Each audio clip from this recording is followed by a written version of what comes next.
Hello random people on the internet, my name is Banana, and yesterday the mining nerfs and changes in general actually came out, and a lot of people have one thing on their mind, and that is, how do you actually progress through mining? I got this question a lot even before the changes, but now with the changes, people that were grinding with superior armor or adaptive armor or necrolord armor are a bit just questioning what to do. So this is going to be part 1 of 2 of a series that is pretty much just going to give you the ultimate guide to mining progression. This is going to be a guide to get you through the Dwarven Mines and the Crystal Hollows, and in this video we're going to get through the entirety of the Dwarven Mines and then enter the Crystal Hollows and do a couple things in there, talk about some good early and mid-game mining sets, and then last but not least, in the next video I'm going to talk about some epic late game, end game mining things so that you can be like a person like Deathstreaks, who has the #1 gemstone collection in the game.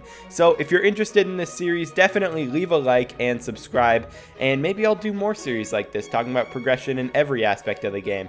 But yeah, let's just get right into the mining progression.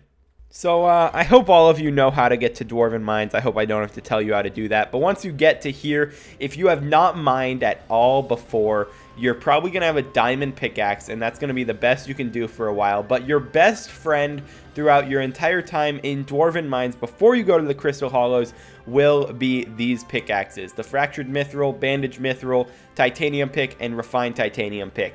The Titanium and Refined Titanium Pickaxe are good enough to even enter the Crystal Hollows with.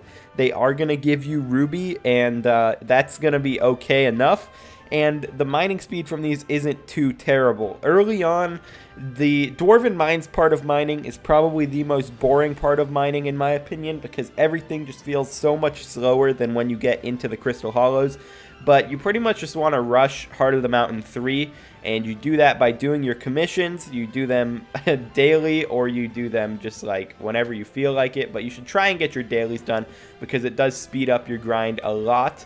And honestly, I would try and enter the Crystal Hollows as soon as possible, because the Crystal Hollows is just so much better than this area can ever be when it comes to Heart of the Mountain XP, money, and just everything. So you want to try and get your commissions done as fast as possible and get like an armor set that can have a little bit of mining speed on it, such as Glaciite or Goblin. That's really depending on how progressed you are outside of mining itself, because I would say Glaciite is better for people who are not progressed like at all. But if you have a lot of talismans or something and a way to get a bunch of intelligence, maybe Goblin armor could be the one that you go for. So as long as you're not an Iron Man, in my opinion, you should rush Crystal Hollows as fast as possible. On Iron Man, it's a little bit of a different situation because you don't have the ability to buy a lot of things that are going to make it easier, but definitely try and get into the Crystal Hollows as fast as possible. Now, once you do make it into the Crystal Hollows, you're going to be going for one specific thing that's going to help your grind out a lot, and that thing is going to be a Prehistoric Egg. The Prehistoric Egg is a great thing. The Armadillo pet is awesome just by itself, being able to like walk around and mine on it easily without having to have good mining speed. But a little known fact about it, actually I don't know how little known this is, but the Armadillo pet ignores breaking power. So if you see, when I go to mine this ruby with my jungle pickaxe, it's not letting me do it. But if I hop on my Armadillo pet, I can just go up to it and it breaks. It breaks all of the ruby and it's cracked. The fact that it does this means that you can skip a lot of the pickaxe progression because you don't need to go and get some higher tier drill. You don't need to get the gemstone drill so that you can mine everything.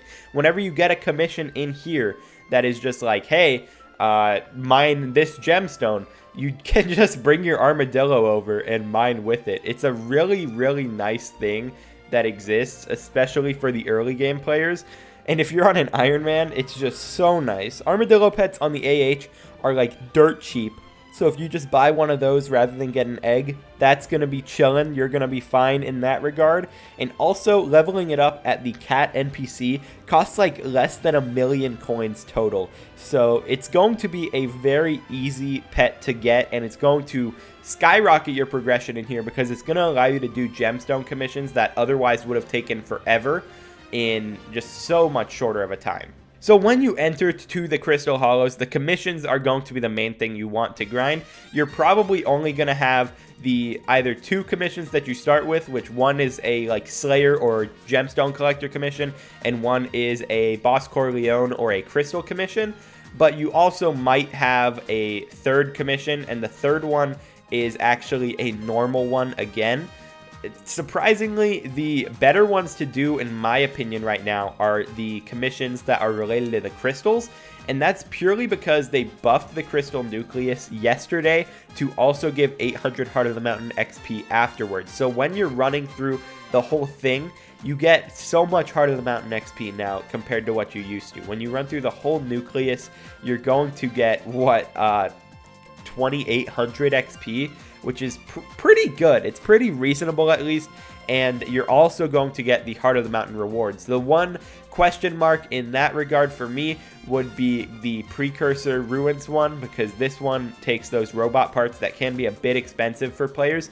But if you want to be trying for the nucleus to try and get more progression later on by getting things like Jaderold or Fortune 4 books or the pet item, then I would definitely recommend grinding your Heart of the Mountain XP via doing the Crystal Nucleus. It was already sort of good to get it by doing the Nucleus, just because Nucleus rewards are pretty nice to get in general, but now Nucleus rewards are even better, especially with that pet item being something that isn't like alloy rare, but it is very rare, and it does cost a lot of coins. So try and run the Crystal Nucleus if you can, but if your commissions are pretty easy in these slots, like if you have a Gemstone Collector commission, they're definitely going to be solid, and I'd recommend using these to get up to just Heart of the Mountain 6 or 7 as fast as possible.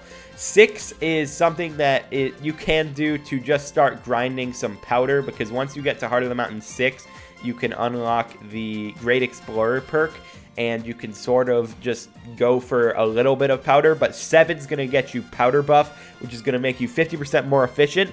So honestly, your mining path might end up just being rushing Heart of the Mountain 7 with absolute trash gear, because that just makes the most sense in my mind. So now is where mining gets a little bit more iffy, because you have a bunch of trash gear, you're wearing your glaciite, you still have your titanium pickaxe. Where do you go from here to start the bridge from the early and mid game to the end game?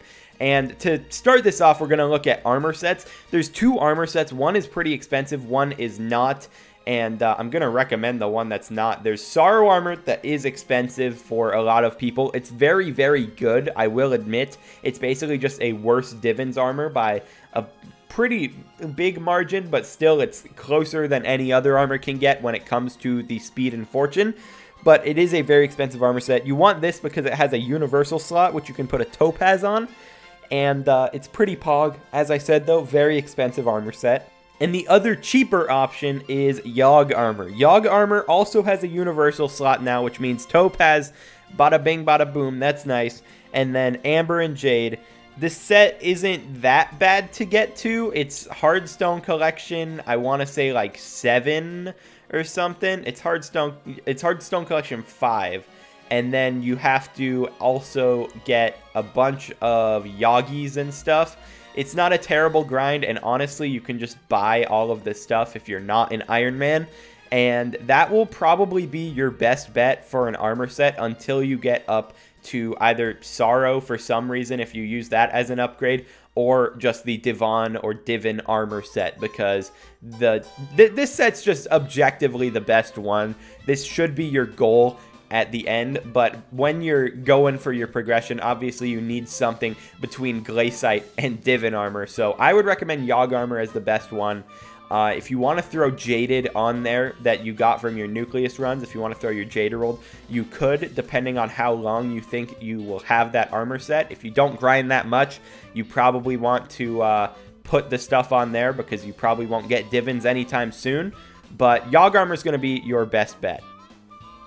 As for pickaxes, your goal is going to be to get a gauntlet. A gauntlet is not the best pickaxe in the game. It's worse than a 655. It's worse than a Divin's drill.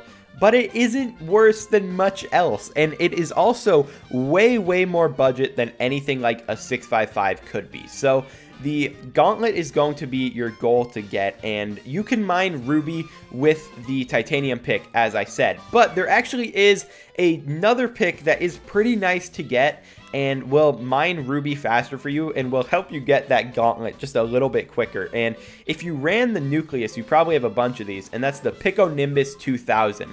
The Piconimbus is like 200k, you see, and it has 1600 speed on it with breaking power 7. This can actually break more than just ruby, which is also sort of nice, but the 1600 speed is going to mean that you're mining at least a little bit closer to the actual mining speed that you're going to end up doing once you get a gauntlet, and it's going to be pretty nice. So using the Piconimbus to grind and get up to that Heart of the Mountain 7 gauntlet Yogg armor status, that is probably what I would recommend doing because it's pretty pog. So moral of the story, rush Heart of the Mountain 3, go into the Crystal Hollows, get the Armadillo pet, get Yogg armor, and then start grinding rubies until you get a gemstone gauntlet. That's pretty much all I wanted to do for this early to like mid to all. This is basically getting you to the bridge to late game right now. I just turned every one of you into a gauntlet non. So if you're interested in seeing the next part of the video, please do subscribe because the next part's going to be epic. It's going to teach you all the secret strategies for epic gaming, and it's going to be awesome. So definitely leave a comment down below if you're excited for that. And that's going to be it for today. Hope you enjoyed, and I will talk to you guys in the next video. Peace out.